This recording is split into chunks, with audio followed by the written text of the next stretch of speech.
Hello everyone. Before we start, make sure to like and subscribe to the channel, and leave a comment with where you're from and what time you're watching. That way, YouTube will keep showing you stories just like this one. Now, let's begin.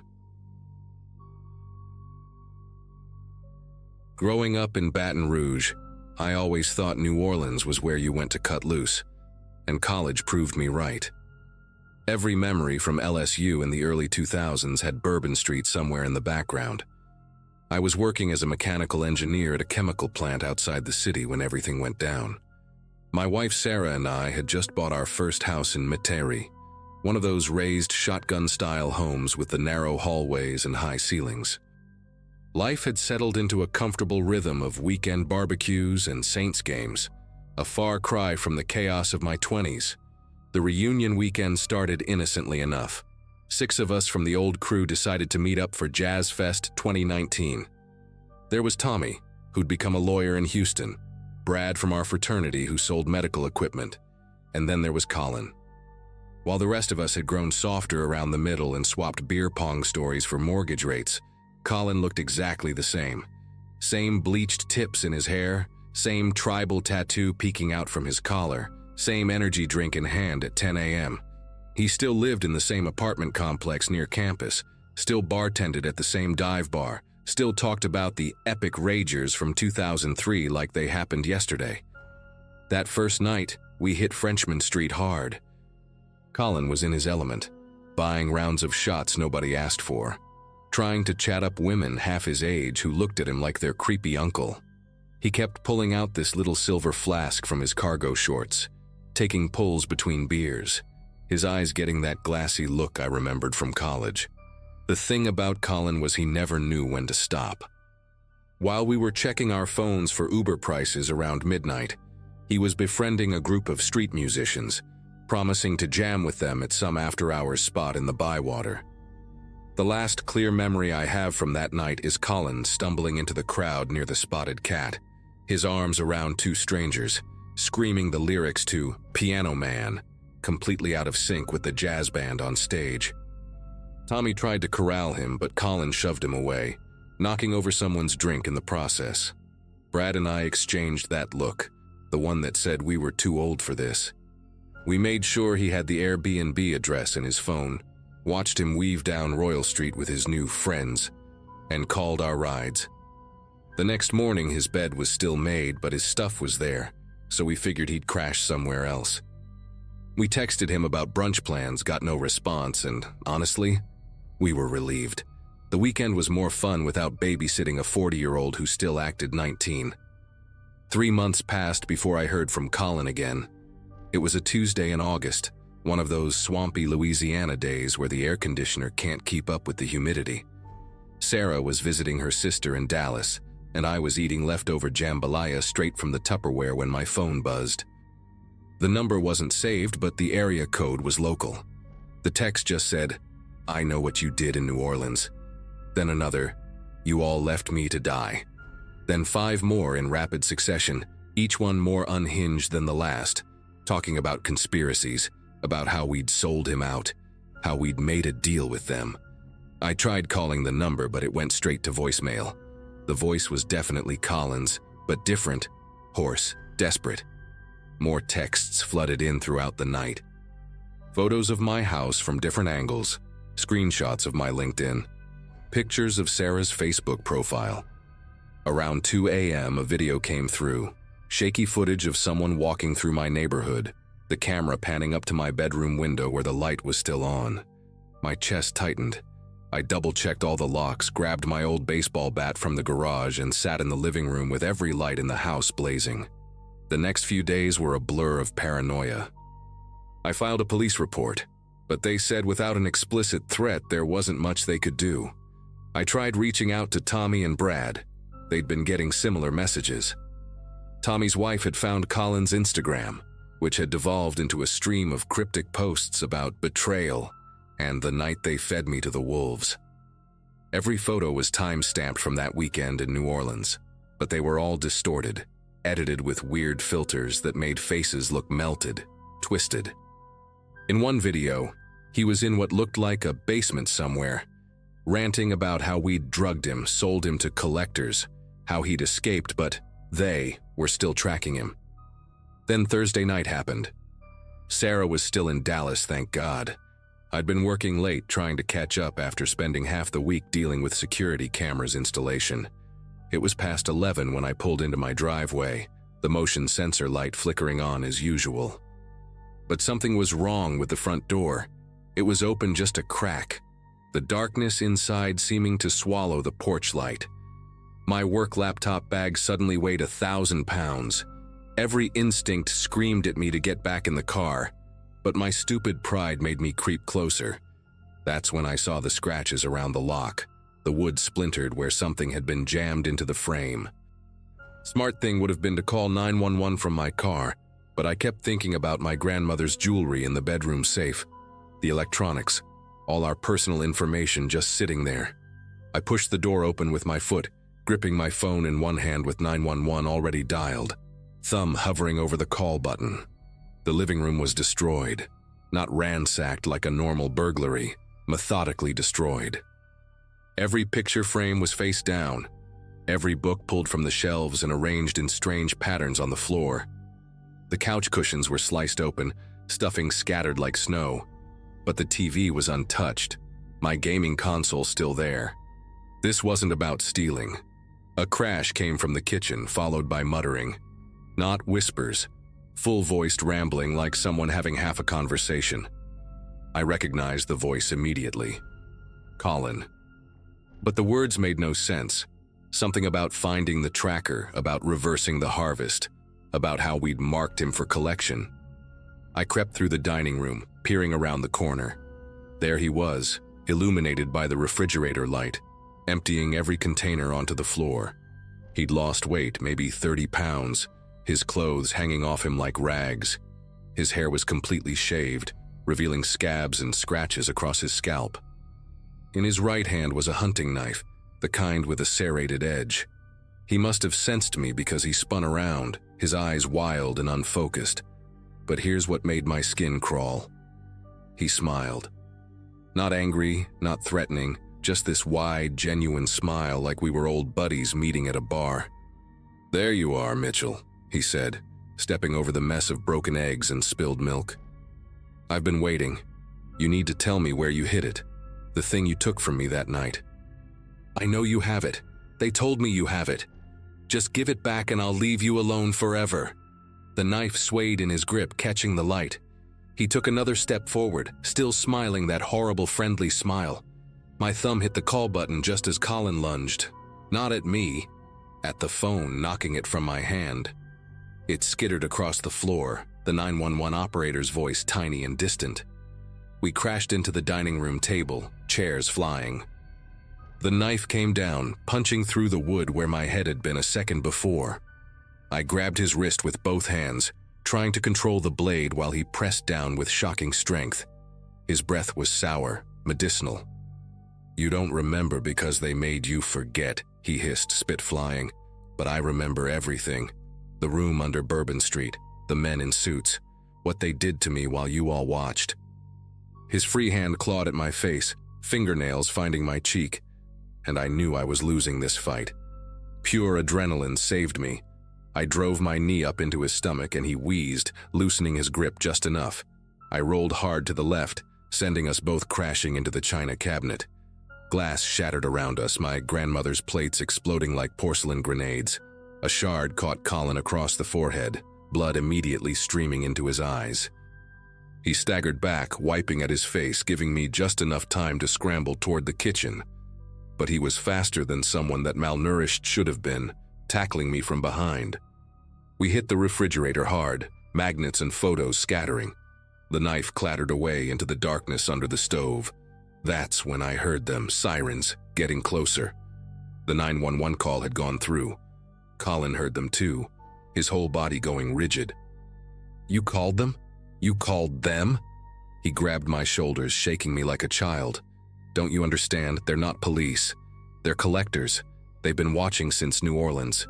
You just signed your own death warrant." He released me and dove for the knife, fishing frantically under the stove. I grabbed the nearest thing, Sarah's cast iron skillet from the drying rack, and brought it down on his reaching arm. The crack was audible. He screamed, rolling away, clutching his wrist to his chest. Red and blue lights flooded through the windows. Colin was cornered between me and the back door, tears mixing with the blood on his face. "I'm trying to save you," he whispered, his voice breaking. "We opened something that night. When you left me behind, I saw what follows people home. It's been feeding on me for months. And now it knows where you live." The police were at the door, shouting commands. Colin looked at me one last time, and for just a second his eyes were clear, terrified, completely sane. "Check your shadows, Mitchell, count them. You'll see." Then he charged the officers as they entered, screaming incoherently. They took him down hard, 3 cops wrestling him into cuffs while he thrashed and bit. The aftermath was almost anticlimactic. Colin was charged with breaking and entering, assault, and terroristic threatening. During his psych evaluation, they found massive amounts of methamphetamines in his system, along with synthetic cannabinoids and research chemicals. Turns out after we'd left him that night in New Orleans, he'd gone on a 3-day bender with some local dealers, ended up in a trap house in the 9th Ward, where they'd dosed him with God knows what.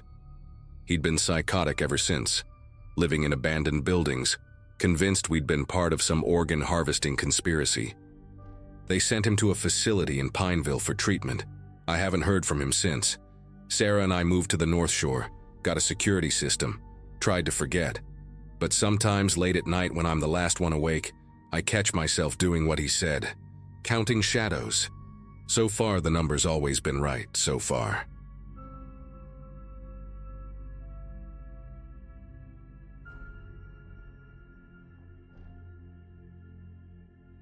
So I'm sitting here at 3 a.m., unable to sleep, and I keep replaying everything that happened. I need to get this out because, honestly, I don't think anyone would believe me if I told them in person. I'm Lisa, 34 years old, and I work as a marketing coordinator for a small tech company here in suburban Phoenix. I've got what most people would call a pretty normal life. Married to Jake for 8 years, 2 kids, Emma's 9 and Luke's 6. And we live in this cozy ranch house with a decent yard where the kids can play. Jake works construction, comes home tired but happy, and we usually spend our evenings helping with homework or watching Netflix after the kids are in bed. Life was predictable, comfortable, maybe even a little boring, but I loved it. I thought I had everything figured out until November 15th, when my past came knocking.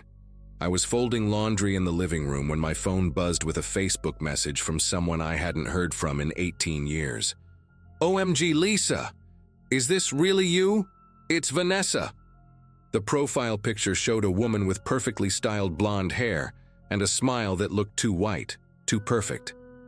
Vanessa Chen, my childhood best friend who disappeared from my life when her family moved to Oregon during our junior year. We were inseparable growing up.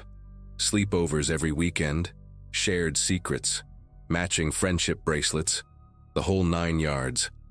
She was the kind of friend who knew all my fears and dreams, who I trusted with everything. Seeing her name pop up after all these years sent this weird mix of excitement and anxiety through me. I stared at the message for a solid 10 minutes before responding, my heart doing this strange flutter thing I couldn't explain. We ended up messaging back and forth for hours that day, catching up on everything we'd missed. She told me about her divorce from some tech executive in Seattle, how she'd gotten into real estate and was doing incredibly well. Her words. She kept asking detailed questions about my life, wanting to know about Jake, the kids, our house, my job, even what our daily routine looked like. At the time, I thought she was just being friendly, genuinely interested in reconnecting. She sent me photos of herself in expensive-looking clothes, standing in front of luxury cars and fancy restaurants. But when I really looked at the pictures, there was something hollow about her eyes, like she was performing happiness rather than actually feeling it. She mentioned she was planning a trip to Phoenix for business and asked if we could meet up.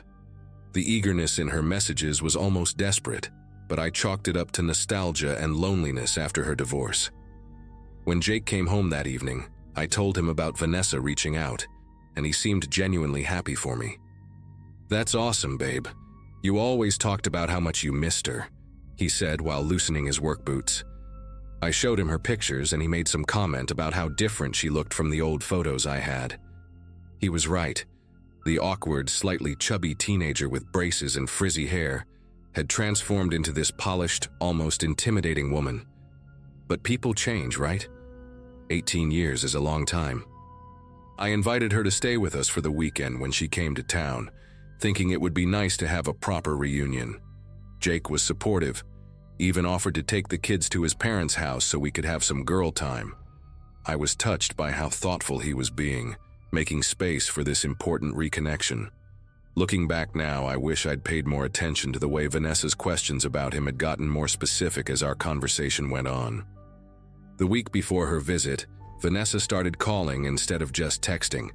Long conversations that stretched into the evening, always when Jake was putting the kids to bed or in the shower. She'd ask things like, "Does Jake still work late?" Or, "Is he handy around the house?" Or, "Does he help with cooking?" Questions that seemed innocent enough but felt oddly focused on my husband's habits and personality. She wanted to know what time he left for work, what he liked to do on weekends, what made him laugh. I found myself painting this picture of our life together, describing how Jake would surprise me with coffee in bed on Sundays, how he'd built Emma a treehouse last summer, how he always made sure to text me throughout his workday. Vanessa would make these little humming sounds like she was taking mental notes. "He sounds amazing, Lisa. You're so lucky." But the way she said lucky made it sound temporary, like something that could change. Friday afternoon, I was rushing around trying to get the house perfect before Vanessa arrived. I'd cleaned everything twice, bought her favorite snacks from when we were teenagers, and even put fresh flowers in the guest room. Jake had taken the kids to his mom's place like we'd planned, and the house felt unnaturally quiet. When the doorbell rang at exactly 6 p.m., I practically sprinted to answer it. Standing on my doorstep was a version of Vanessa I barely recognized. Designer everything, perfectly applied makeup, and this confidence that radiated from her like heat. She was beautiful in a way that made me suddenly aware of my old jeans and messy ponytail. "Oh my God, Lisa," she squealed, pulling me into a hug that smelled like expensive perfume and something else I couldn't identify. Her grip was tighter than necessary, lasting just a beat too long. When she pulled back, her eyes were scanning my face like she was memorizing every detail, every line, every imperfection. She had 2 massive suitcases for what was supposed to be a 3-day visit, and when I commented on it, she laughed this tinkling sound that didn't match the Vanessa I remembered. Oh, you know me. I overpack for everything. But the old Vanessa was always a light traveler, preferring to borrow my clothes during sleepovers.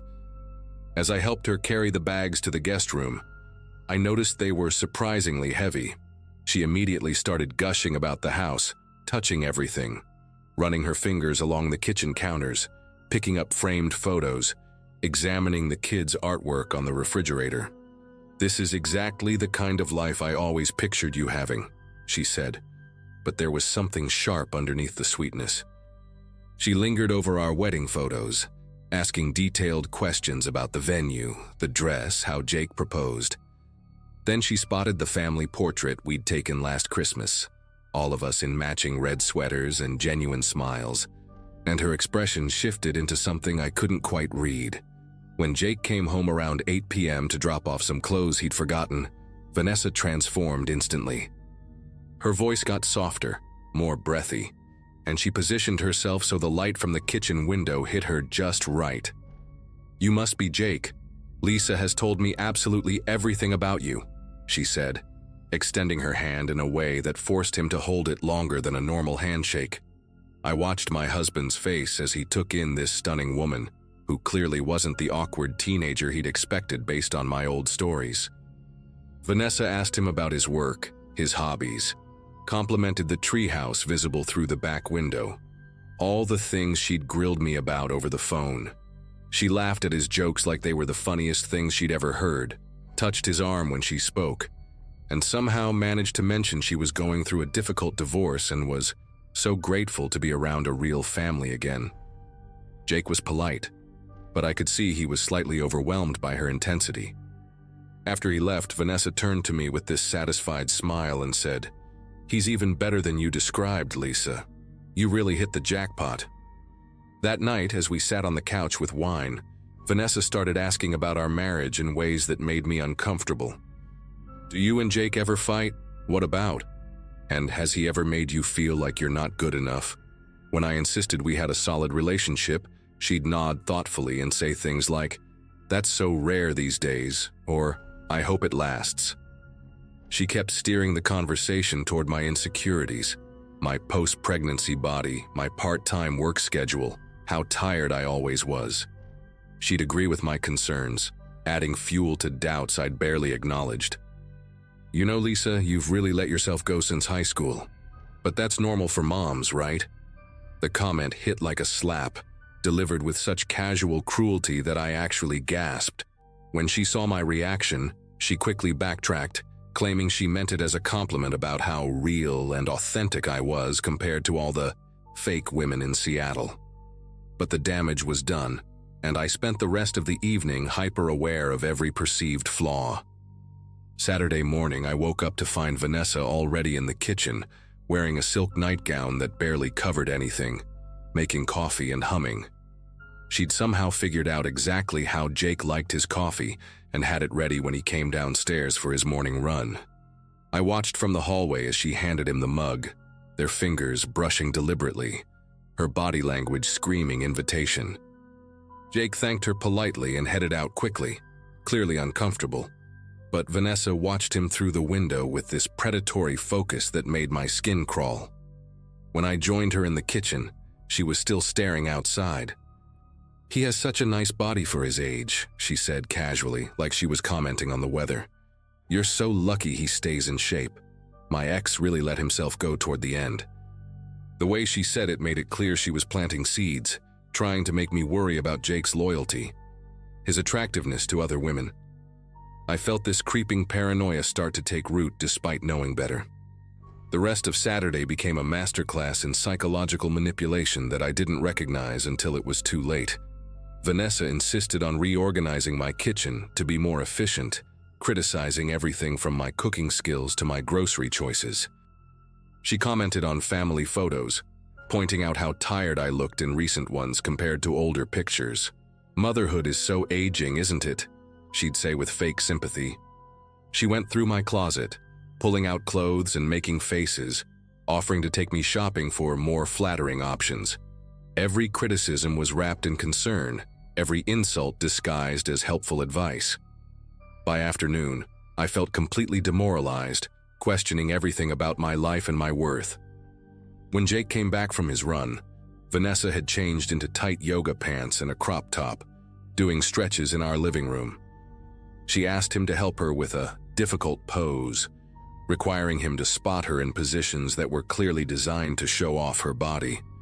I could see Jake's discomfort, but also noticed him stealing glances when he thought no one was looking.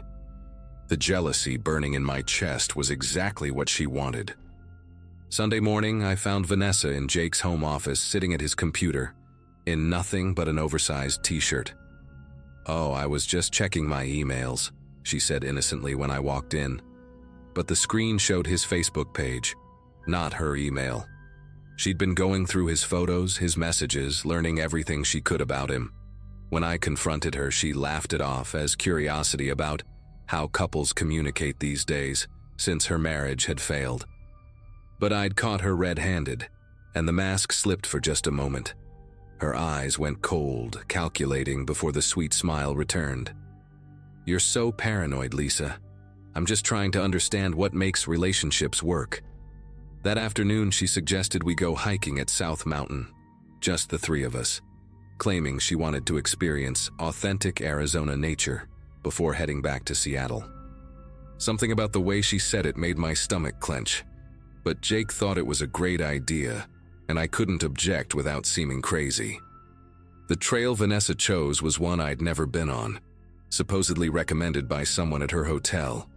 It was more isolated than our usual family-friendly paths, winding up rocky terrain with steep drop-offs on one side. She'd done her research, picking a route that would get us away from other hikers.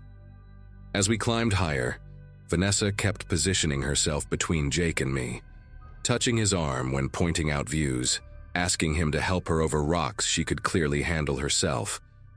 She was wearing inappropriate shoes, designer sneakers with no grip, and kept stumbling in ways that required Jake to catch her. Each accident was perfectly timed, perfectly executed. About an hour in, we reached a narrow section where the path curved around a particularly steep cliff face. Vanessa stopped suddenly, claiming she needed water, and positioned herself at the outer edge of the trail. "Lisa, come take a photo of Jake and me with this gorgeous view behind us," she called, pulling out her phone. As I approached, she stepped aside to make room, but her movement caused loose rocks to shift under my feet. What happened next felt like slow motion. The ground gave way beneath me and I started sliding toward the edge of the cliff. I could hear myself screaming, my fingernails scraping against rock as I tried to find something, anything, to grab onto. Jake lunged forward, catching my wrist just as my legs went over the side, leaving me dangling above a 50-foot drop. The terror was overwhelming. I could feel his grip slipping from my sweaty palm, could see the jagged rocks below waiting to break every bone in my body. But what haunts me most was Vanessa's face in those crucial seconds. She wasn't rushing to help or screaming in panic like you'd expect. She was watching with this calm, almost disappointed expression, like she'd been hoping for a different outcome. It was only when Jake started yelling for her to call 911 that she snapped into action, suddenly playing the panicked friend. As Jake hauled me back up, scraping my entire body against the cliff face, I caught her eye for just a moment. The look she gave me was pure hatred, raw and undisguised. She'd planned this. She'd wanted me to fall. The realization hit me harder than the terror of almost dying. My childhood best friend had just tried to kill me. The hike back down was surreal. Vanessa kept fussing over me, playing the concerned friend, asking if I needed medical attention while simultaneously explaining to Jake how clumsy I'd always been as a kid. She was rewriting the narrative in real time, making it seem like my near-death experience was just typical Lisa being accident-prone. Jake was shaken but focused on getting me home safely, so he didn't notice the subtle ways she was undermining my version of events. "The rocks were really loose there," she'd say. "I'm just glad Lisa wasn't hurt worse. She's always been a little unsteady on her feet." By the time we reached the car, she'd painted such a convincing picture of my clumsiness that even I started doubting what I'd seen in her eyes. But my body remembered the truth. The way she'd stepped aside at exactly the right moment, the calculated timing of her movements, the complete lack of surprise when I started falling. That evening, while I was in the shower trying to wash off the dirt and blood from my scrapes, I heard Vanessa and Jake talking in the kitchen. I crept to the top of the stairs, still dripping wet, and listened to her poison my marriage with surgical precision. "She seems really unstable lately," Vanessa was saying in her most concerned voice. "All that paranoia about me using your computer, and then this accident today. Has she been struggling with anxiety? Depression, maybe?" I heard Jake defending me, but uncertainty creeping into his voice. She continued, "I just worry about her, you know, and about you and the kids. Maybe she needs professional help. I went through something similar during my divorce." She was painting me as mentally unstable, setting up a narrative where anything I said about her could be dismissed as delusion. The worst part was hearing Jake actually consider her words, asking questions about my recent behavior, my mood. By the time I came downstairs, they were sitting close together on the couch, Vanessa's hand on his knee as she offered to help him through this difficult time. The betrayal was suffocating.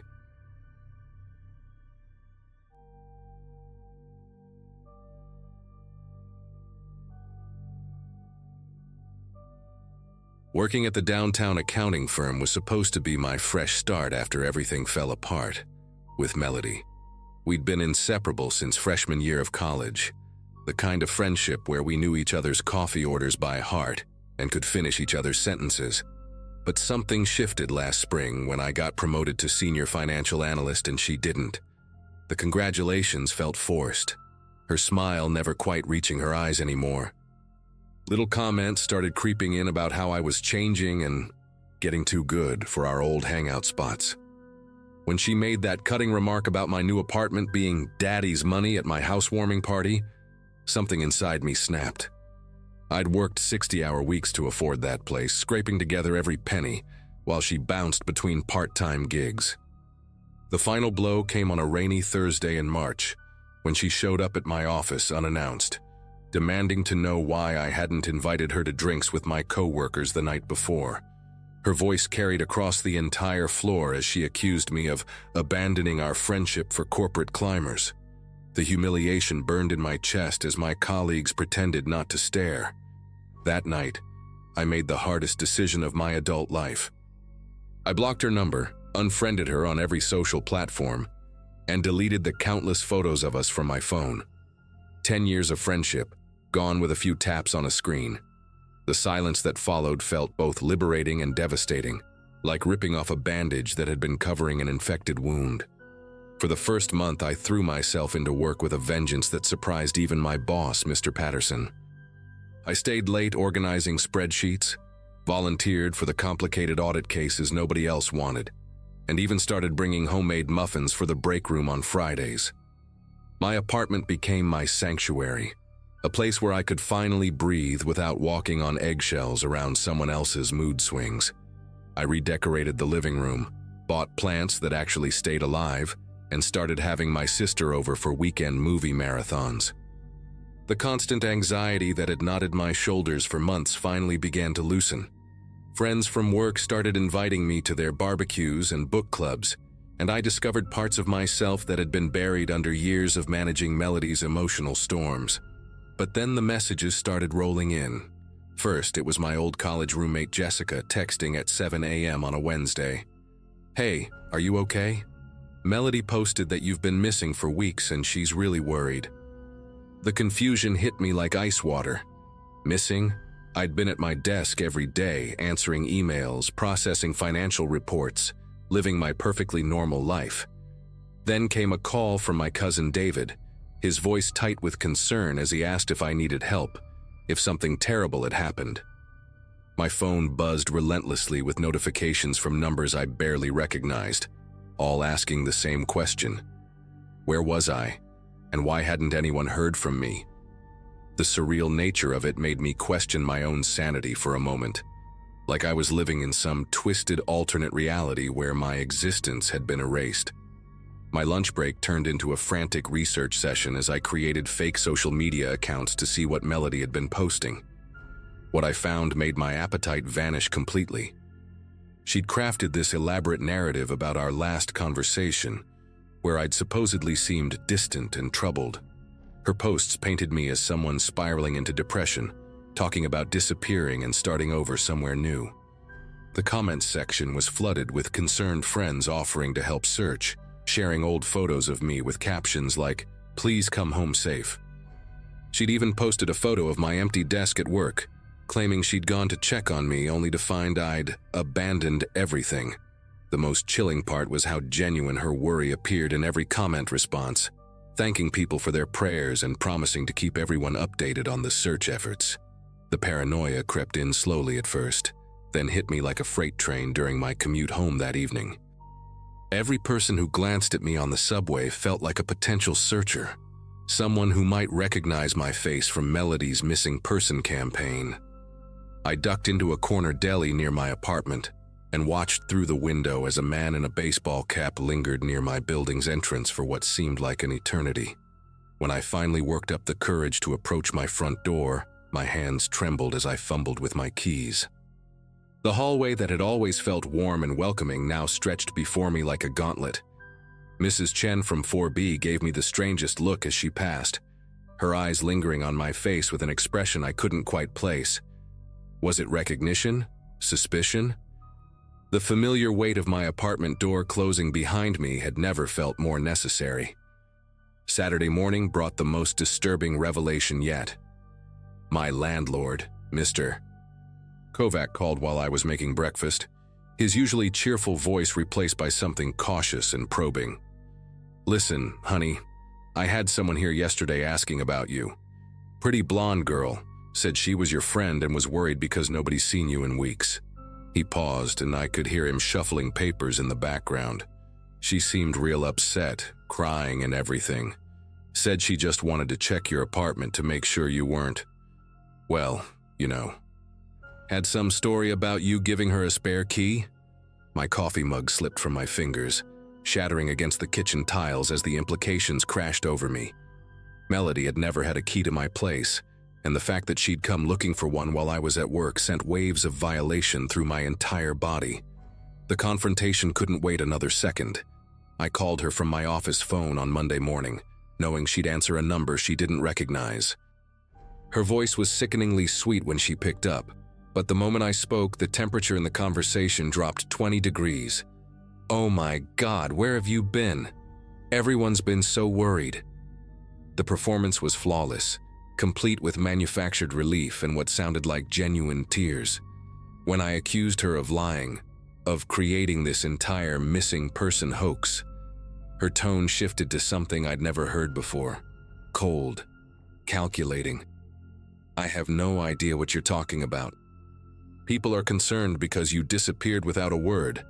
Maybe you should look at your own behavior instead of blaming me for caring about you.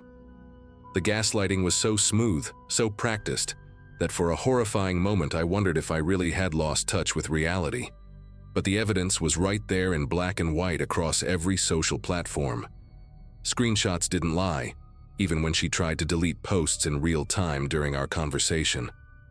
I could hear her frantically typing in the background as she claimed she'd only been reaching out to mutual friends because she was genuinely worried.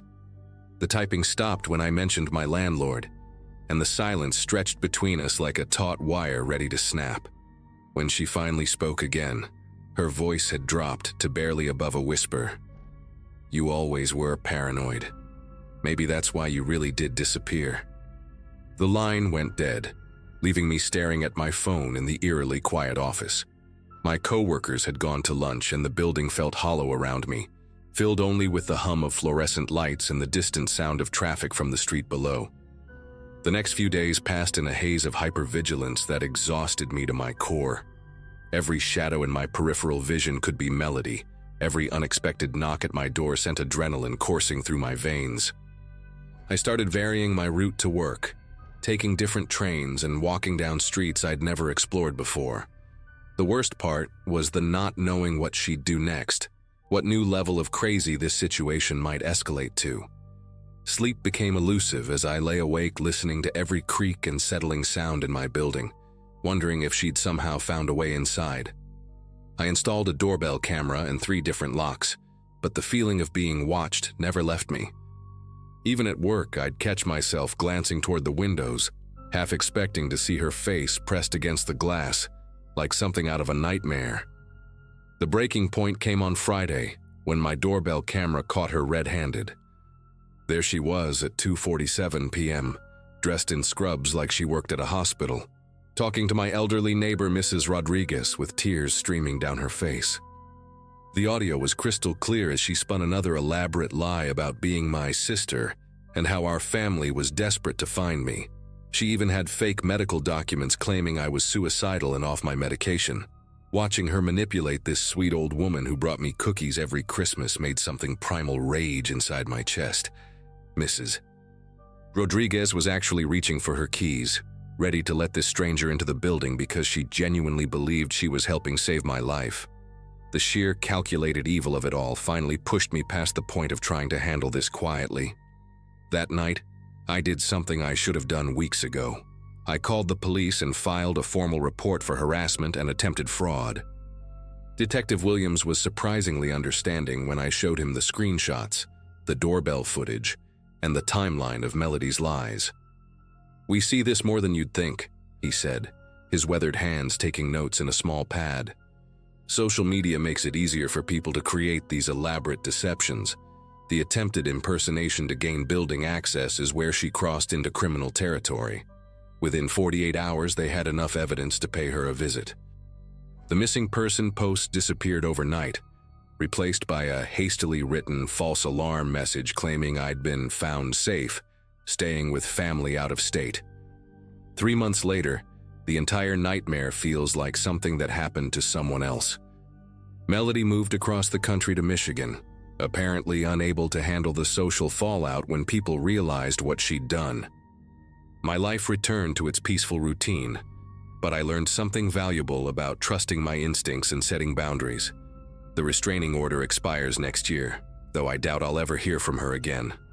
Sometimes I wonder what drove her to such extremes, but mostly I'm just grateful to have my quiet, ordinary life back. Mrs. Rodriguez still brings me cookies, and now she also brings her grandson's homemade salsa, claiming I need more excitement in my meals. If only she knew how much excitement I've had for one lifetime.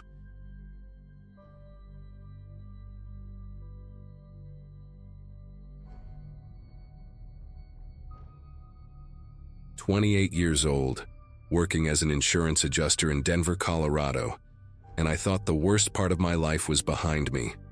Had my own apartment, steady job, even started dating this amazing girl named Rebecca, who made me laugh until my sides hurt.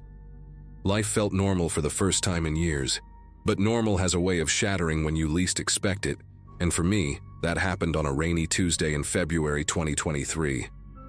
I was sorting through claim files when my phone buzzed with a text from a number I hadn't seen in over a decade. The message was simple: "We need to talk, tonight. You know where." My chest tightened because I knew exactly who it was and what this was about. The past I'd buried so deep I sometimes convinced myself it never happened was clawing its way back to the surface. Kevin Hartley and I had been inseparable since 3rd grade. We were those kids who did everything together, rode bikes until streetlights came on, shared comic books, got detention for the same stupid pranks.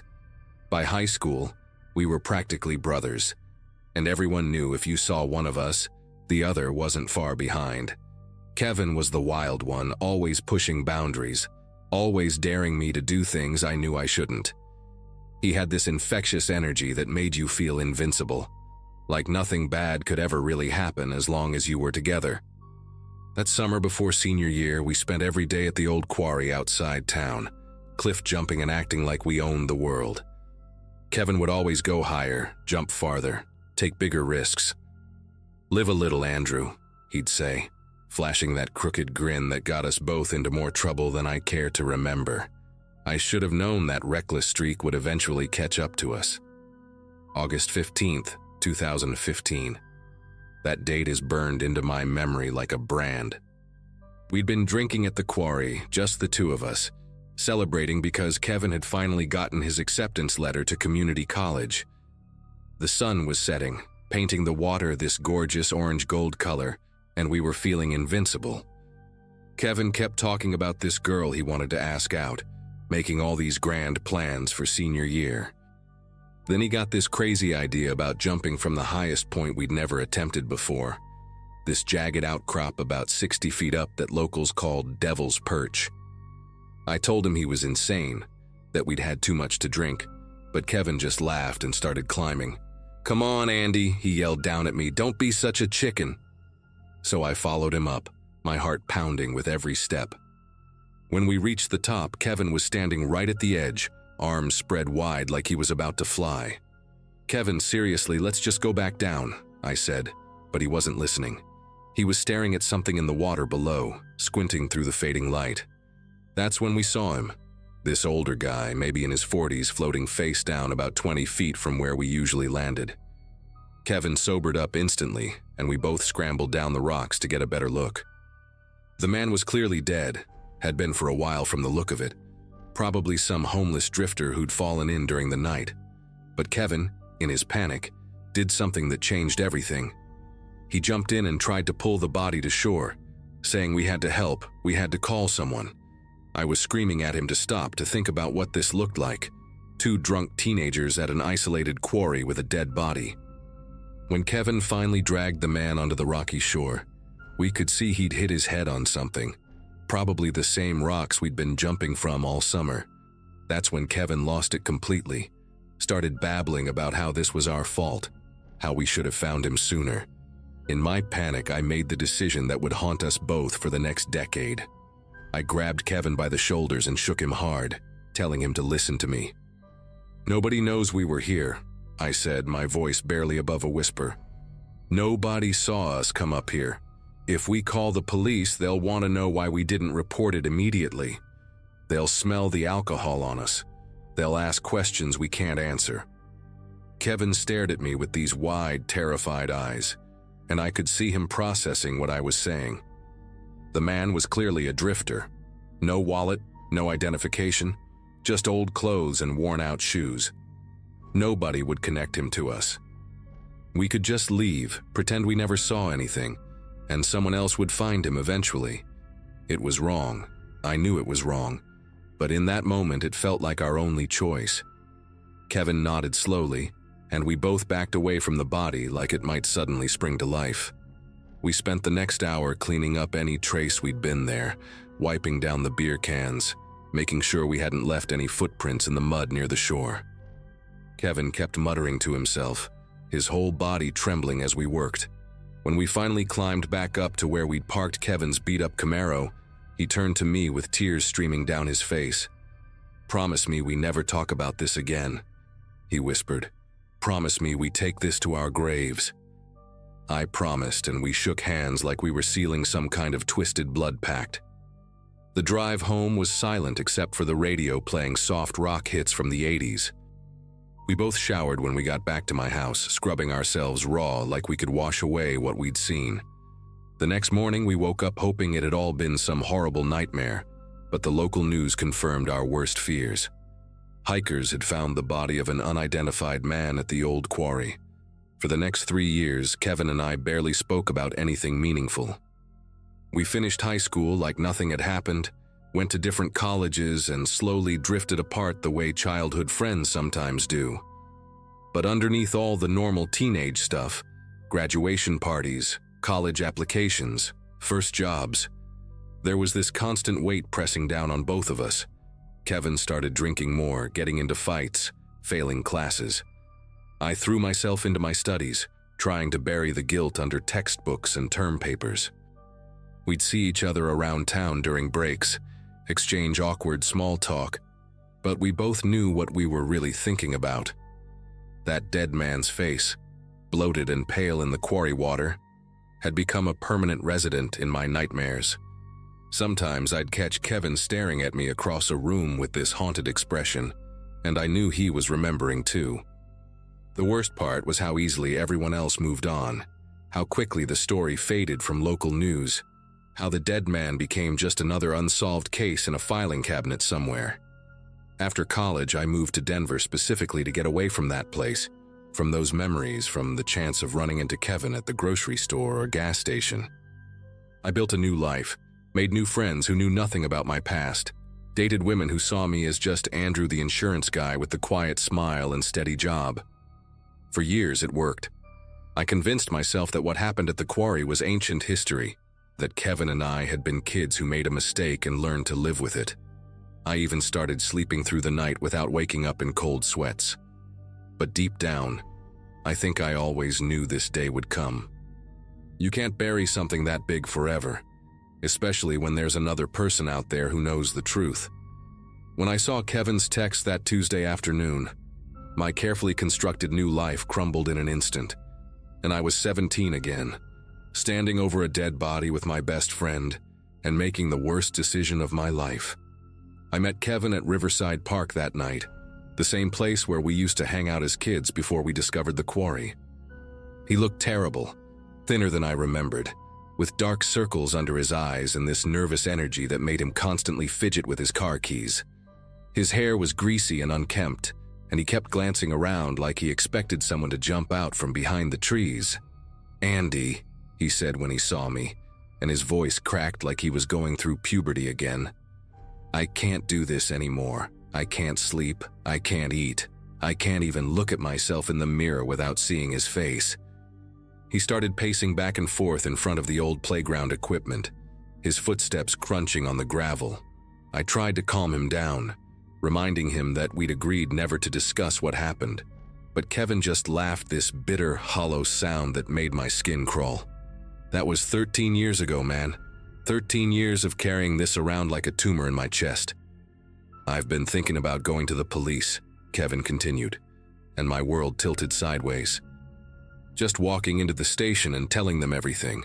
About the quarry, about the body, about how we just left him there like garbage.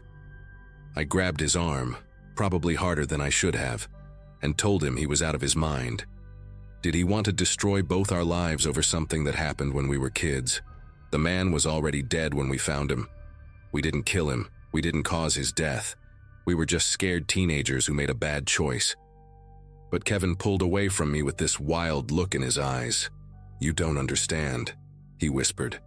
"I've been having dreams about him. He talks to me, tells me his name was Robert Mitchell, that he had a daughter who's still looking for him.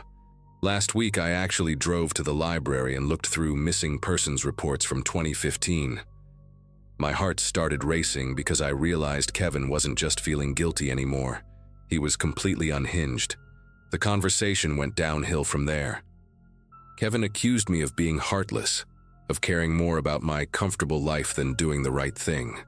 I tried to reason with him, explaining that confessing now wouldn't bring the man back, wouldn't help his family, would only destroy 2 more lives for no good reason.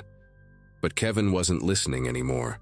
He kept muttering about signs and messages, about how the dead man was haunting him, demanding justice. Finally, he looked me straight in the eye and said, "I'm giving you 1 week to think about it. If you won't come with me to confess, I'm going alone." Then he walked back to his car without another word, leaving me standing there in the dark playground feeling like I'd just been hit by a truck. I called after him, but he was already driving away, his taillights disappearing into the night. That was the last time anyone saw Kevin Hartley alive. When Kevin's sister called me 5 days later to say he'd disappeared, I felt this strange mixture of relief and terror. On one hand, I wouldn't have to worry about him confessing our secret anymore. On the other hand, what if something had happened to him? What if his guilt had finally driven him to do something drastic? I helped his family search for 3 weeks, posted flyers around town, even drove back to the quarry to see if he'd gone there one last time. But Kevin had vanished without a trace, taking our secret with him. I attended his memorial service 2 months later, watching his parents cry over an empty casket while I stood there knowing I was partly responsible for their son's disappearance. Afterward, I drove back to Denver and tried to resume my normal life, telling myself that the nightmare was finally over. For 6 months, I almost believed it. Then the first note arrived, slipped under my apartment door on a quiet Sunday morning, written in block letters on plain white paper. "I know what you and Kevin did at the quarry."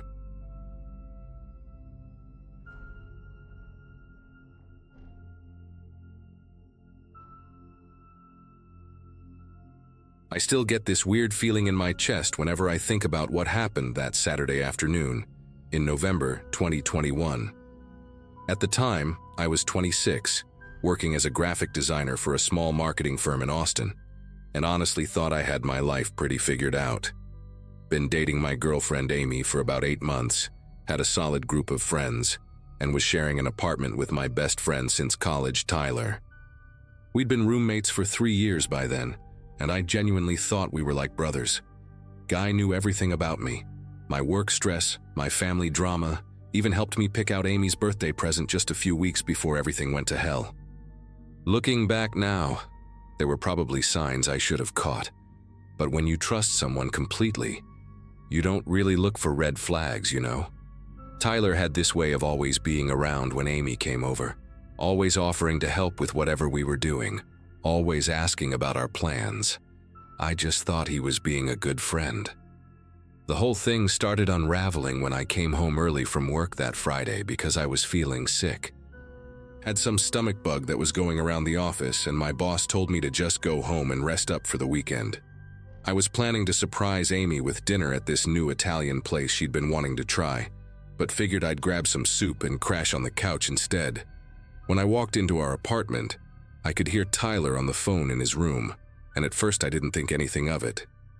But then I heard him say Amy's name, and something about the way he said it made me stop and listen. He was talking to someone about how beautiful she looked in this red dress she'd worn to my company's holiday party the week before, describing it in detail like he'd been studying every inch of her. The conversation went on for maybe 10 minutes, and I stood there in the hallway like an idiot, trying to convince myself I was misunderstanding what I was hearing. But when he started talking about how he deserved someone like her and how I didn't appreciate what I had, I knew something was seriously wrong. I didn't confront him right away because honestly, I was too shocked to process what I'd heard.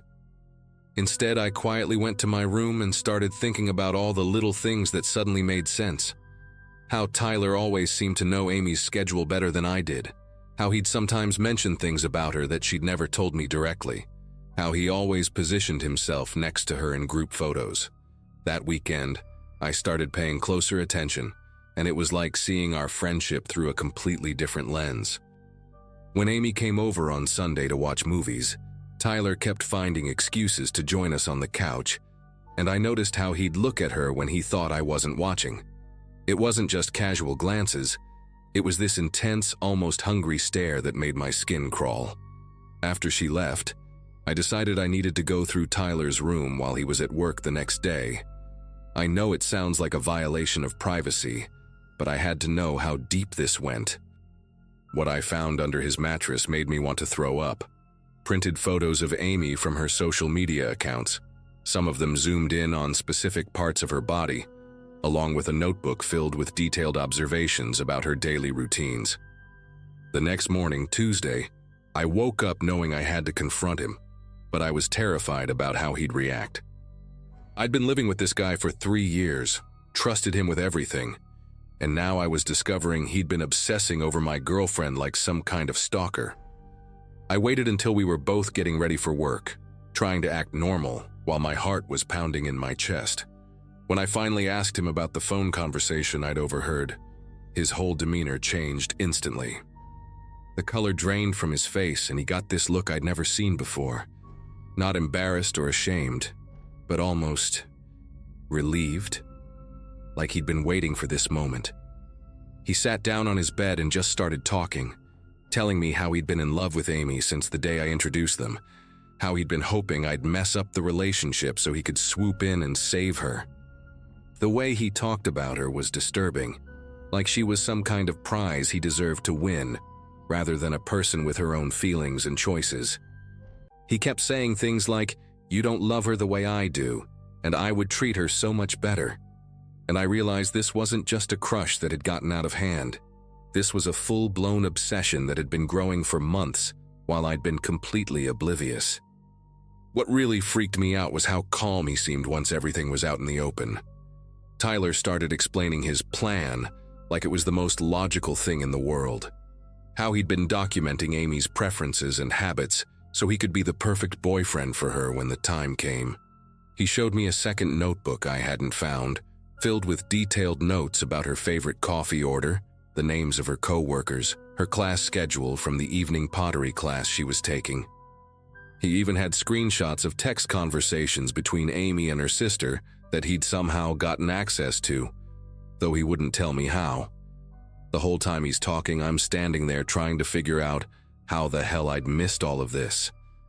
This was my best friend, the guy who'd helped me move 3 times, who'd driven me to the hospital when I broke my wrist skateboarding, who I'd trusted with my spare keys and my deepest secrets. Now he was sitting on his bed, surrounded by evidence of his stalking behavior, talking about my girlfriend like she was some kind of project he'd been working on. I felt like I was looking at a complete stranger wearing my friend's face. I told him he needed to move out immediately, that what he was doing was completely unacceptable and borderline criminal. That's when his whole demeanor shifted again, and for the first time since I'd known him, Tyler looked genuinely angry. Not frustrated or disappointed, but furious, like I'd just insulted his entire existence. He started pacing around his room, muttering about how I didn't understand, and how he'd invested too much time in this to just walk away. I tried to stay calm and reasonable, explaining that Amy was a person, not a possession, and that she'd chosen to be with me, not him. But every word I said seemed to make him more agitated. He kept running his hands through his hair and staring at those photos of Amy like they were some kind of lifeline. When I mentioned that I was going to have to tell Amy about all of this, he completely lost it. Started yelling about how I was going to ruin everything, and how he'd worked too hard to let me destroy it now. The whole conversation felt surreal, like I was arguing with someone who was living in a completely different reality from the rest of us. By the time we both left for work that morning, nothing had been resolved, and I spent the entire day at the office trying to figure out what to do next. I couldn't concentrate on anything, kept staring at my computer screen, thinking about those notebooks and photos, wondering how long Tyler had been collecting information about Amy without any of us knowing. Around lunchtime, I called Amy and asked if she could meet me after work. I didn't want to explain everything over the phone, but I needed to warn her about what was going on. She could tell something was wrong by the tone of my voice, kept asking if I was okay. But I just told her we needed to talk in person. The rest of the afternoon dragged by, and every time my phone buzzed, I expected it to be Tyler with some kind of explanation or apology, but he didn't contact me at all. When I got home that evening, his car wasn't in the parking lot, and I found a note on the kitchen counter saying he'd gone to stay at his brother's place for a few days to think things through. I should have been relieved, but instead I felt this growing sense of dread, like we were heading towards something much worse than just an awkward roommate situation. I met Amy at our usual coffee shop downtown, this little place called Brewster's that we'd been going to since our second date. She was already there when I arrived, sitting at our favorite table by the window, and the moment she saw my face, I could tell she knew something serious was wrong. I'd rehearsed what I was going to say during the entire drive over, but when I actually started talking, everything came out in this jumbled mess of accusations and revelations. Amy's expression went from confused to horrified as I explained about the photos, the notebooks, the phone conversation I'd overheard. When I told her about the text messages between her and her sister, she went completely pale and asked how that was even possible. Turns out, Tyler had asked to borrow her phone a few weeks earlier when his battery died at a group dinner, and she'd given it to him without thinking twice about it. He must have forwarded those messages to himself and then deleted the evidence from her phone. The more we talked, the more violations we uncovered. Times when Tyler had shown up places where Amy was supposed to be, information he shouldn't have had, conversations he'd inserted himself into based on things he'd learned from stalking her social media. Amy was terrified, which made me feel even worse for not catching this sooner. She kept asking if I thought Tyler would try to contact her directly, and honestly, I didn't know what to expect anymore. We decided she should stay at her sister's place for a few days until we figured out how to handle the situation, and I promised to change the locks on my apartment immediately. That night, I barely slept, jumping at every little sound in the hallway, wondering if Tyler might come back to collect more of his stuff or to try to convince me to keep his secret. Wednesday and Thursday passed without any contact from him, and I started to hope that maybe he'd realized how messed up his behavior was and would just quietly move out and disappear from our lives. I should have known it wouldn't be that simple. Friday afternoon, Amy texted me saying she was going to stop by the campus bookstore to pick up some supplies for her pottery class, and that's when everything went to hell. I was in the middle of a client meeting when my phone started buzzing with call after call from Amy's number, but I couldn't answer because I was presenting a logo design to this important client we'd been trying to land for months. When I finally got out of the meeting 20 minutes later, I had 7 missed calls and a text that just said, "Tyler's here. Help." I grabbed my keys and ran to my car, calling her back while I drove, but she wasn't answering. The campus bookstore was only about 10 minutes from my office, but it felt like the longest drive of my life. I kept imagining worst-case scenarios, Tyler cornering Amy somewhere, trying to convince her to leave me, or worse. When I pulled into the parking lot, I could see a crowd of people gathered near the main entrance, and my heart started racing. I pushed through the group and found Amy standing near the information desk, visibly shaking, while 2 campus security guards were trying to calm down Tyler, who was pacing back and forth with his hands clenched into fists. The moment Tyler saw me, he started yelling about how I'd poisoned Amy against him, and how he'd come to set the record straight. Amy rushed over to me and whispered that Tyler had been following her around the store for the past hour, trying to convince her that I was the one with the problem, not him. He'd been insisting that his feelings for her were pure, and that I was just jealous of their connection. The situation escalated fast when Tyler realized Amy had already told me everything. He started screaming about how we'd betrayed him, and how he'd given everything to our friendship, only to be thrown away like garbage. One of the security guards tried to approach him, and that's when Tyler reached into his jacket pocket and pulled out this kitchen knife. Not huge, but big enough to do serious damage. The entire bookstore went dead silent, and I could hear Amy's sharp intake of breath behind me. Tyler wasn't pointing the knife at anyone specifically, but he was holding it like he was ready to use it, and his eyes had this wild, desperate look that I'd never seen before. He kept saying he had to make things right, and that we didn't understand what love really meant. I realized in that moment that Tyler hadn't just been obsessing over Amy. He'd built this entire fantasy relationship in his head where she belonged to him, and our actual relationship was just some kind of obstacle he needed to remove. The security guards were trying to talk him down, but Tyler was only looking at me and Amy, like we were the only people in the room who mattered. For those few terrible minutes, I genuinely thought my best friend was going to hurt someone, possibly himself, over a delusion he'd created in his own mind.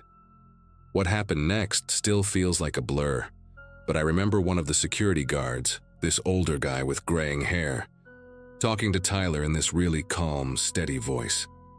He kept telling Tyler that everyone could see he was in pain, that nobody wanted to hurt him, and that the best thing he could do was put the knife down so they could all figure this out together. Meanwhile, the other guard had quietly radioed for backup, and I could hear sirens getting closer in the distance. Tyler seemed to realize this too because he started getting more frantic, waving the knife around and demanding that Amy tell him she had feelings for him. When she didn't respond, she was too scared to even speak. Tyler's face crumpled like a little kid who'd been told there was no Santa Claus. He started crying, still holding the knife, saying over and over that he'd ruined everything, and that nobody understood how much he loved her. The older security guard kept inching closer, talking about how sometimes our feelings get confused and overwhelming, how that didn't make Tyler a bad person, just someone who needed help. When the police finally arrived, Tyler looked at the knife in his hand like he was seeing it for the first time, then just dropped it and collapsed onto his knees right there in the middle of the bookstore. The police were surprisingly gentle with Tyler once they realized he wasn't actually trying to hurt anyone, more like he was having some kind of mental breakdown. They cuffed him, but one of the officers kept talking to him while they waited for the paramedics, asking about his family and whether he'd been sleeping or eating regularly. Turns out Tyler had been staying in his car for the past few days, not at his brother's place like his note said, and had barely eaten anything since our confrontation. The whole obsession had basically consumed his entire life to the point where he couldn't function normally anymore. Amy gave her statement to one of the detectives while I talked to another one, explaining about the notebooks and photos and everything else Tyler had been doing. The detective said they'd probably charge him with stalking and making threats, but that given his mental state, he'd likely end up in some kind of treatment program rather than jail. When they finally took Tyler away in the ambulance, he was going to be evaluated at the hospital before anything else. He looked at me through the back window with this expression that was part apology, part confusion, like he still couldn't quite understand how we'd gotten to this point. 3 years later, I can honestly say I still don't fully understand what happened to my friendship with Tyler, or how I missed all the warning signs for so long. Amy and I are engaged now, planning our wedding for next summer, and we've both had therapy to help process the whole experience. Tyler spent 6 months in a psychiatric facility and then moved back to his hometown in Ohio to live with his parents. He sent me a letter about a year ago, a real handwritten apology where he took full responsibility for everything and explained that he'd been diagnosed with some kind of obsessive disorder that had been building for years without treatment. He said he understood why I couldn't forgive him, and that he didn't expect any kind of response, but that he wanted me to know he was getting help and would never contact either of us again. I never wrote back, and I probably never will. But I kept the letter because it helped me realize that the Tyler who stalked my girlfriend and pulled a knife in that bookstore wasn't really the same person I'd been friends with all those years. Mental illness doesn't excuse what he did, but it at least explains how someone I trusted completely could become someone I barely recognized. Sometimes I still wonder if there were signs I should have caught earlier, but my therapist says that's not a healthy way to think about it. The important thing is that Amy and I got through it together, and we're both stronger now because of what we survived.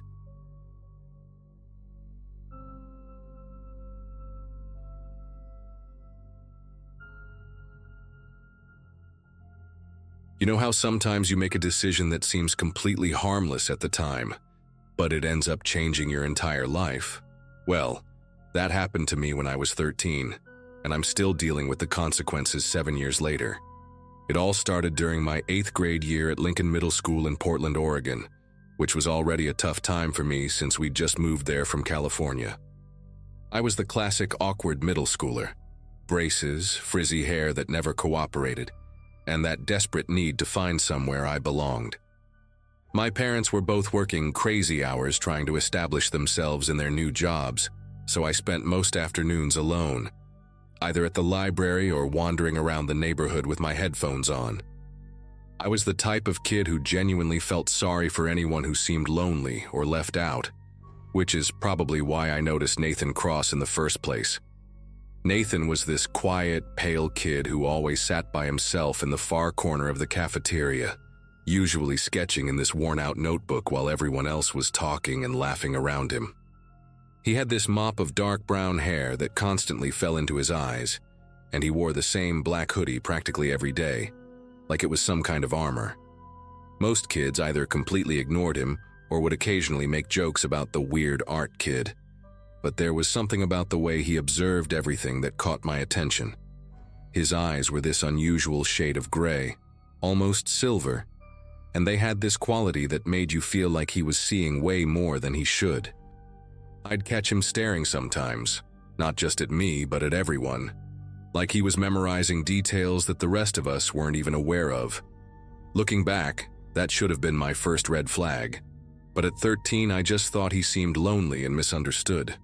The day I actually talked to him was a rainy Wednesday in early October. I was walking past his table when I saw he was working on this incredibly detailed drawing of what looked like a medieval castle surrounded by gnarled trees and strange, twisted creatures.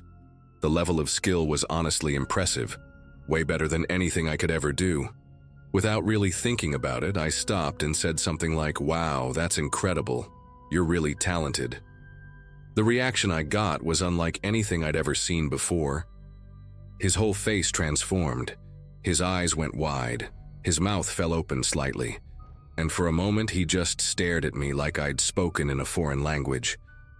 Then suddenly he was talking a mile a minute, telling me about all these fantasy worlds he'd created, the stories he was writing, the characters he'd been developing for years. It was like I'd accidentally opened a floodgate that had been sealed shut for way too long. That conversation lasted the entire lunch period, and by the time the bell rang, Nathan looked at me like I'd just given him the greatest gift in the world. He told me his name and explained that he'd been at Lincoln since 6th grade, but had never really connected with anyone before. The way he said "connected" stuck with me. There was this intensity behind it that felt like more than just casual friendship. He asked if we could sit together again the next day, and something about the hopeful, almost desperate look in those gray eyes made it impossible for me to say no. As I walked to my next class, I remember feeling good about myself, like I'd done something genuinely kind for someone who really needed it. I had no idea that I'd just made the biggest mistake of my life, or that Nathan Cross was about to become my shadow in ways I never could have imagined. From that day forward, Nathan attached himself to me like I was his personal salvation. What started as sitting together at lunch quickly escalated into him walking me to every single class, even when it meant he'd be late to his own. He would appear at my locker between periods with these small, intricately detailed drawings he'd made of me. And I mean detailed in a way that was both flattering and deeply unsettling. He'd captured the exact way I held my books, the specific angle I tilted my head when I was thinking, even the little scar on my chin from when I fell off my bike in 4th grade. When I asked him how he remembered all these tiny details, he'd get this dreamy look in his eyes and say he just paid attention to important things. The way he emphasized important always sent this weird chill down my spine, but I kept telling myself I was overreacting. After all, wasn't it nice that someone finally noticed me? My parents were so wrapped up in their new jobs that they barely asked about my day anymore. But Nathan's attention came with a price that I didn't recognize at first. He started showing up in places where I definitely hadn't invited him. Outside the public library where I went to do homework, at the corner store near my house where I bought snacks after school, even at the small park 3 blocks from my home where I walked our family dog every evening. Each time he'd act surprised to see me, like it was just this amazing coincidence that we kept running into each other. "Megan," he'd say with that wide, genuine smile that made me feel guilty for being suspicious. "What are the chances?" But the thing is, Portland's not that small of a city, and these weren't places that kids from our school normally hung out. When I mentioned this to him once, his expression shifted for just a split second, this flash of something almost angry, before snapping back to his usual eager friendliness. He laughed and said he just liked exploring the neighborhood, especially areas where he might bump into me. The possessiveness started creeping in around mid-December. If I talked to other kids during class or even just smiled at someone in the hallway, Nathan would get this look on his face like I'd personally betrayed him. He never said anything directly, but he'd go quiet for the rest of the day, giving me these wounded puppy dog eyes that made me feel terrible. One time I sat with a group of girls from my English class at lunch instead of our usual table, and Nathan spent the entire period staring at us from across the cafeteria. Not eating, not drawing, just watching with this expression that was equal parts hurt and furious. When I tried to talk to him about it later, he claimed he didn't know what I was talking about, but then launched into this whole speech about how rare it was to find someone who truly understood you, and how most people would just disappoint you in the end. The way he looked at me when he said it felt like a warning, though I couldn't quite put my finger on why. Things got even weirder when he started knowing things about my life that I'd never shared with him. He knew that my mom had been working late every Wednesday because of some big project at her marketing firm. He knew that my dad had been talking about maybe getting a promotion that would require more travel. He even knew that my older sister Claire had broken up with her boyfriend the weekend before, which was something that had happened at our house, and that I definitely hadn't mentioned to anyone at school. When I asked him how he knew all this stuff, he'd get this secretive little smile and say he was just good at picking up on things, or that I must have mentioned it and forgotten. But I knew I hadn't. The realization that he somehow had access to information about my private family life made me start questioning everything about our friendship. Was he following me home? Listening to my phone calls? The possibilities running through my head were making me paranoid, but I couldn't shake the feeling that Nathan knew way more about me than any normal friend should. The breaking point came in January, right after winter break. I'd spent the 2 weeks off visiting my grandparents in Arizona with my family, and I'd been looking forward to some space from Nathan's constant presence. But when I got back to school, he greeted me with this detailed drawing of a desert landscape that looked exactly like the view from my grandparents' backyard, complete with the specific arrangement of cacti and the old wooden fence that ran along their property line. My mouth literally fell open when I saw it. There was no way he could have known what that place looked like unless he'd been there, or unless he'd seen photos. When I confronted him about it, his whole demeanor changed. For the first time since I'd known him, that friendly mask slipped completely, and I saw something cold and calculating underneath.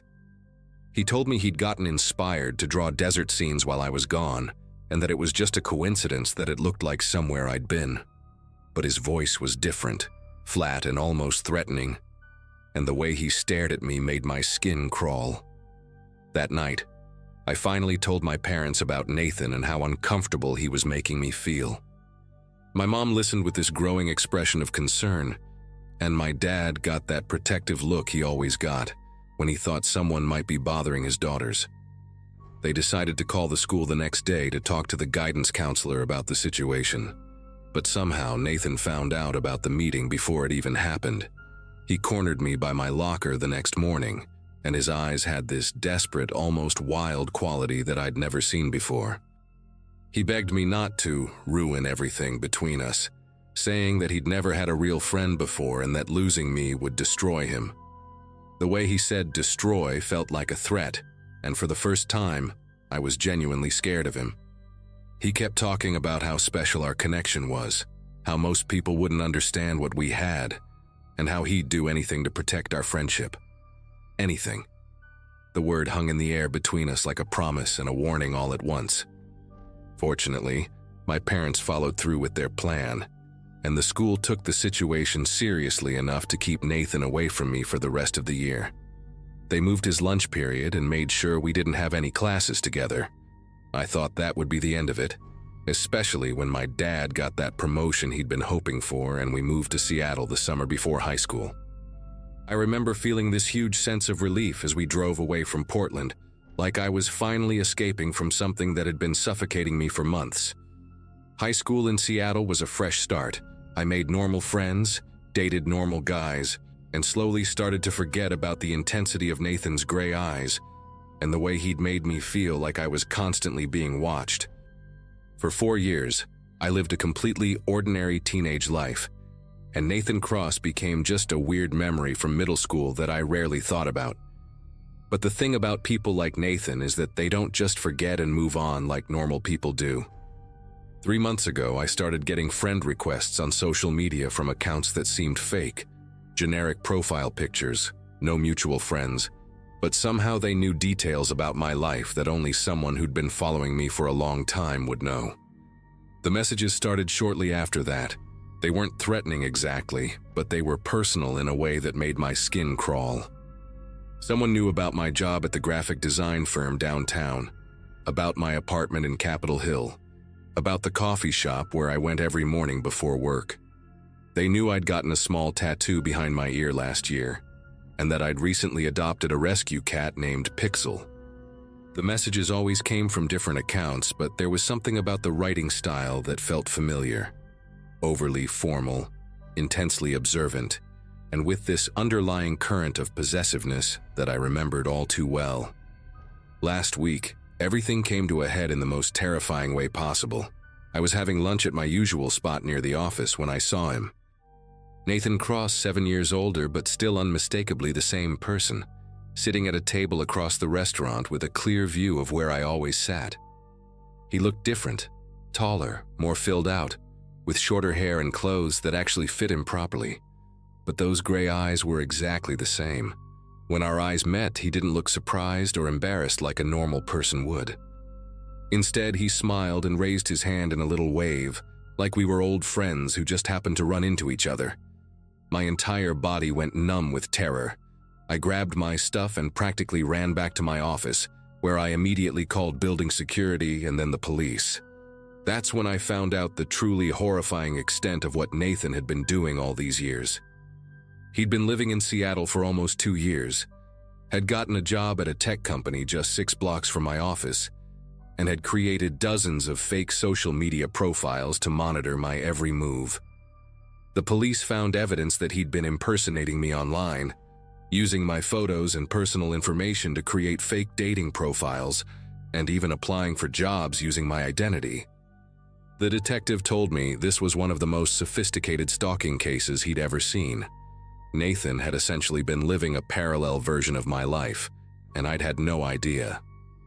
They arrested him that same day, and he's currently facing multiple charges for identity theft, cyberstalking, and harassment. I still can't sleep properly, knowing that for 7 years, he never stopped watching me, never stopped believing that we had some kind of special connection that justified all of this. Sometimes I wonder what would have happened if I'd never been kind to that lonely kid in the cafeteria, but then I remember that people like Nathan don't need a reason. They just need a target.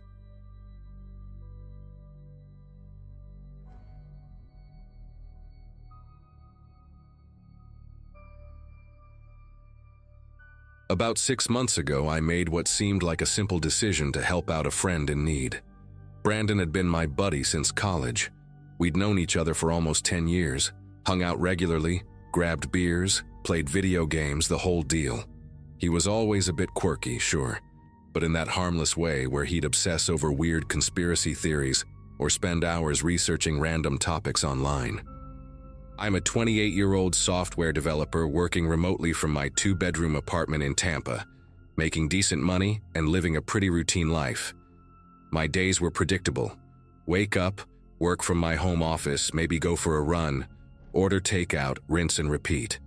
The extra bedroom had become my storage room and occasional guest space. When Brandon called me that Tuesday in March 2023, he sounded desperate in a way I'd never heard before. He'd lost his job at the marketing firm where he'd worked for 3 years, and his landlord was kicking him out because he couldn't make rent. His voice had this shaky quality to it, like he was on the verge of tears but trying to hold it together. Brandon explained that his parents had cut him off financially after some big fight, and he had nowhere else to turn. He asked if he could crash on my couch for just a few weeks until he got back on his feet. The guy had always been there for me during my rough patches in college, so of course I said yes without hesitation. I figured 2 or 3 weeks max, maybe a month if job hunting took longer than expected. I cleared out some space in my living room, bought an air mattress, and told him he could move in that Friday. The plan seemed straightforward enough. He'd job hunt during the day while I worked. We'd hang out in the evenings like old times, and once he found something stable, he'd move out. What could go wrong, right? The first week went exactly as I expected. Brandon was grateful, respectful, and actually pretty good company. He'd wake up early, shower, and spend most of the day on his laptop applying for jobs or on the phone with recruiters. He kept the living room tidy, did his own dishes, and even cooked dinner for both of us a couple times. We'd watch Netflix together after I finished work, just like back in our college dorm days. He seemed motivated and optimistic about his prospects, showing me job listings he'd applied to and talking about interviews he had lined up. I actually started thinking this arrangement might work out better than I'd hoped. Having someone around made the apartment feel less lonely, and it was nice to have a friend to decompress with after long days of coding. Brandon even helped me fix some tech issues I'd been putting off, like setting up my smart TV properly and organizing my cable management. Those first 7 days, I genuinely enjoyed having him around. Week 2 was when I started noticing small changes in Brandon's behavior, though at the time, I brushed them off as stress from unemployment. He'd stay up much later than before, often still awake when I went to bed around midnight, just sitting on the couch scrolling through his phone with this intense focus. Sometimes I'd wake up at 2 or 3 a.m. to use the bathroom and find him still in the exact same position, staring at his screen in the dark. When I asked what he was doing, he'd say he was researching opportunities or networking online, but his answers felt vague and rehearsed. He also started asking weird questions about my work schedule, like exactly what time I took lunch breaks or when I had important calls. At first, I thought he was just being considerate, trying not to disturb me during crucial work hours. But then he began positioning himself near my home office door during my video meetings, and I'd catch glimpses of him just standing there in the hallway, perfectly still. When I mentioned it, he'd laugh it off and say he was just waiting to use the bathroom, but the bathroom was in the opposite direction. By the 3rd week, Brandon's job search seemed to have completely stalled, but he never appeared worried about it anymore. Instead of spending his days applying for positions, he'd wander around my apartment with this curious, exploratory attitude, like he was mapping out every corner. I'd come out of my office for lunch and find him in my bedroom, claiming he was looking for the vacuum cleaner, even though I kept it in the hall closet and he knew that. Once I caught him going through my mail on the kitchen counter, holding up each envelope and examining the return addresses carefully. When I asked what he was doing, he said he was just organizing it for me, but the mail had already been perfectly organized. His explanations for everything became increasingly elaborate and detailed, like he was overcompensating for something. The way he'd pause for just a moment too long before answering simple questions made my skin crawl. Most unsettling was how he'd started responding to conversations I was having in my office during work calls, even though my door was closed and he shouldn't have been able to hear what I was saying. The fourth week brought a new level of strange behavior that I couldn't ignore anymore. Brandon began rearranging small things throughout my apartment, not in any helpful way, but in ways that made no sense. I'd find my coffee mugs moved to different shelves, my books reorganized by height instead of topic, and my bathroom supplies switched around for no apparent reason. When I confronted him about it, he'd get this confused expression and insist he hadn't touched anything, even when I'd literally watched him do it an hour earlier.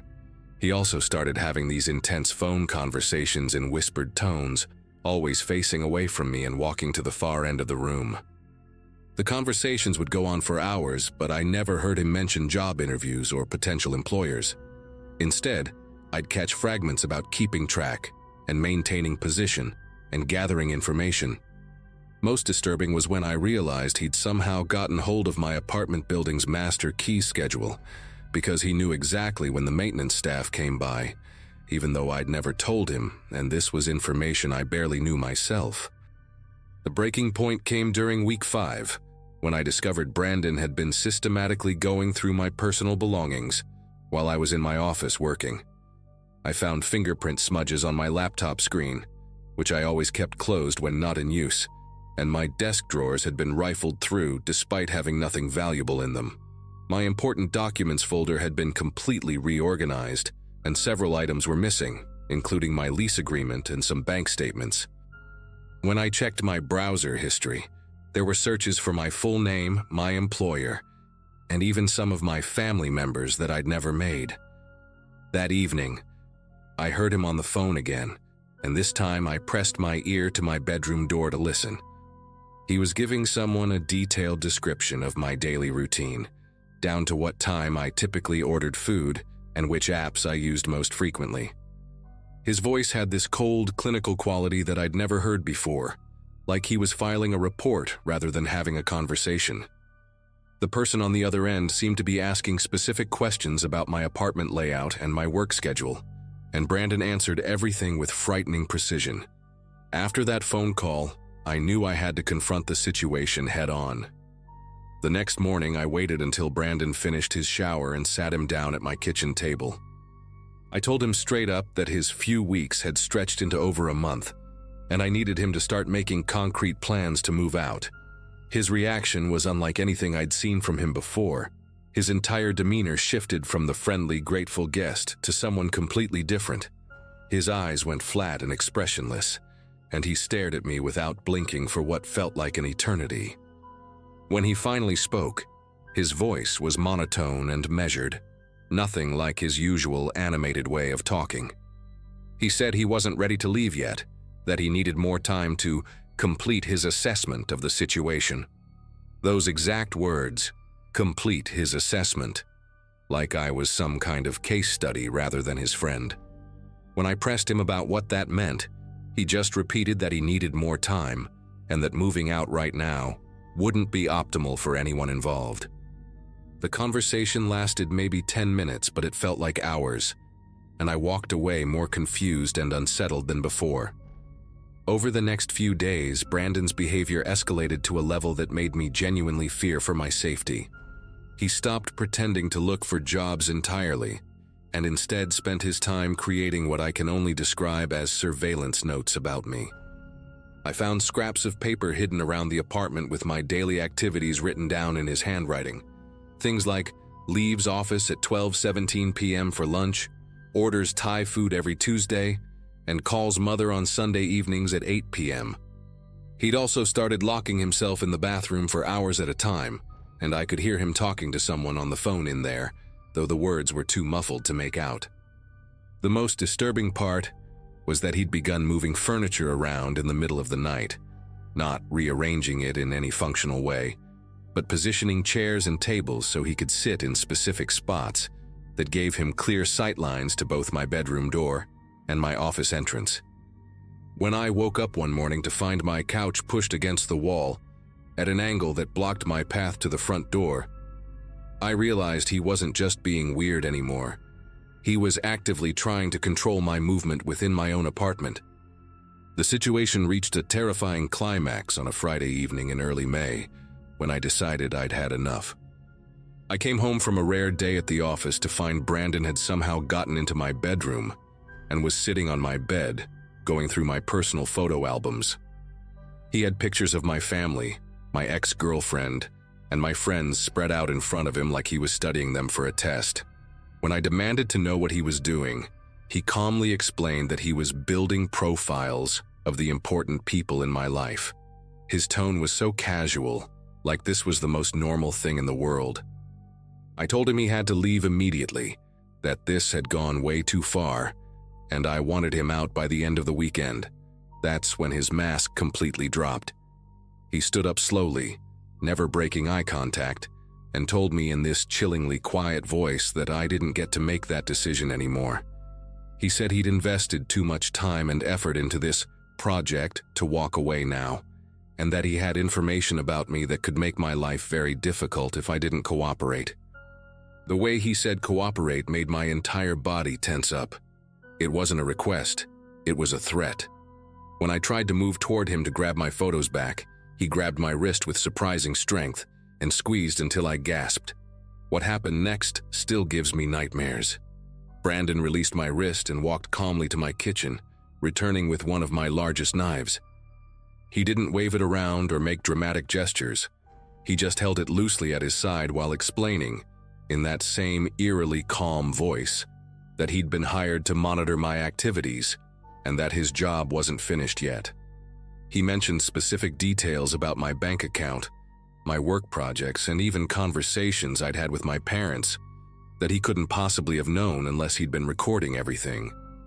The knife wasn't necessarily a direct threat, but its presence made it clear that he was prepared to use violence if I didn't comply with whatever twisted plan he had. He told me that his employers were very interested in my work, particularly a new software project I'd been developing for my company. He'd been feeding them information for weeks, and they wanted more detailed technical specifications that he couldn't access without my cooperation. The whole time he spoke, he kept running his thumb along the blade's edge, not cutting himself but testing its sharpness. I realized in that moment that the Brandon I'd known for 10 years had either never existed or had been completely consumed by whoever he'd become. This wasn't mental illness or unemployment stress. This was calculated, deliberate manipulation. In that moment of absolute terror, something in my brain switched from panic to survival mode. I remembered that my upstairs neighbor, Garrett, was a police officer who often worked evening shifts and might be home. While Brandon continued his chilling monologue about how cooperative I needed to be, I slowly backed toward the wall, where I'd installed a panic button connected to the building's security system 6 months earlier, after a break-in in our building. I'd never had to use it, but I knew it would immediately alert both building security and local police. Brandon was so focused on his speech about his employers and their requirements that he didn't notice my subtle movement. When I was close enough, I slammed my palm against the button and immediately heard the piercing alarm that would bring help. Brandon's calm demeanor shattered instantly. He lunged toward me with the knife, but I managed to dodge and run toward my front door. I was screaming for help at the top of my lungs, and within seconds I heard Garrett's heavy footsteps thundering down the stairs. Brandon realized he was trapped and made a desperate attempt to escape through my fire escape window. But Garrett was already pounding on my door. I unlocked it and practically collapsed into his arms, pointing toward the window where Brandon was struggling with the latch. Garrett called for backup while I gave him a rapid explanation of what had been happening. The police arrived within minutes and found Brandon trying to climb down the fire escape with a backpack full of my personal documents, including printed copies of my emails, photos of my apartment layout, and detailed notes about my daily routines. When they searched his belongings, they discovered he'd been working for some kind of corporate espionage operation that targeted tech workers with valuable intellectual property. Apparently, his unemployment was completely fabricated. He'd been specifically assigned to get close to me because of the software project I was working on. The police found evidence that he'd been recording our conversations, photographing my computer screen, and even installing monitoring software on my devices. He'd been planning to stay indefinitely until he could access my work files and steal the complete technical specifications. The whole desperate friend needing help act had been an elaborate setup from the beginning. Brandon was charged with breaking and entering, attempted assault, theft, and corporate espionage. He's currently serving a 3-year sentence, but the experience has permanently changed how I view trust and friendship. I moved to a different apartment within a month, changed all my passwords and security systems, and now I'm extremely cautious about who I let into my personal space. The worst part is wondering how many other people he's done this to, and whether his employers have found someone else to target. I still check my locks multiple times before bed, and I've never felt quite safe in my own home since.